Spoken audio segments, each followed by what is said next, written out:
మీరు bus stand కానీ railway station కానీ అటు ట్రాఫిక్లో వెళ్ళినప్పుడు చూసుకుంటే మనకు కొందరు కనిపిస్తారు లేడీస్. వాళ్ళు ఏంటంటే ఒక పేపర్ పెన్ను పట్టుకొని అయితే మన దగ్గరికి వస్తారు. ఈ నెంబర్కి అయితే కాల్ చేయండి అని చెప్తారు.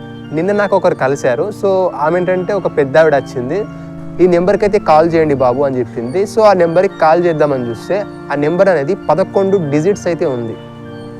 ఏంటమ్మా 11 డిజిట్స్ ఉంది అంటే, సో ఇది కంపెనీ నెంబర్ బాబు, సో ఈ ఒకసారి కాల్ చేయండి, ఇట్లా నెంబర్ రాసుకుంటున్నాం అనేది చెప్పింది. సో నేనైతే కాల్ చేయలేదు, ఎందుకంటే కంపెనీలకు మన నెంబర్ ఎందుకు ఇవ్వడం అనేది అనుకున్నా. వీళ్ళు చూసుకుంటే 4 ఉన్నారు, అందరి దగ్గర నెంబర్ కలెక్ట్ చేసి అయితే సో ఫస్ట్ ఫోన్ చేపిస్తారు. తర్వాత అదేదో మెసేజెస్ వస్తాయి.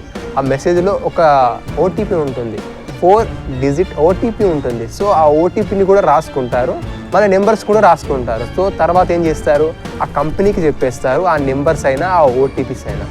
సో వాళ్ళు ఏం చేస్తారంటే మన నెంబర్తో అయితే లాగిన్స్ చేస్తారు.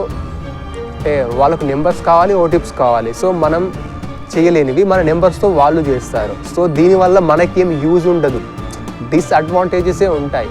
బట్ దీనివల్ల మన అకౌంట్లో డబ్బులు ఖాళీ అవుతాయని చెప్పలేను, ఎందుకంటే మా ఫ్రెండ్ ఆల్రెడీ చేశాడు. బట్ అకౌంట్లో మనీ అయితే కట్ కాలేదు, ఎలాంటి ఫ్రాడ్ కాల్స్ కానీ రాలేదు. కానీ మన నెంబర్ని అయితే అంటే కొన్ని వెబ్సైట్లు అయితే యూజ్ చేసుకుంటారు. సో దాని ద్వారా వాళ్ళైతే మనీ అయితే సంపాదించుకుంటారు.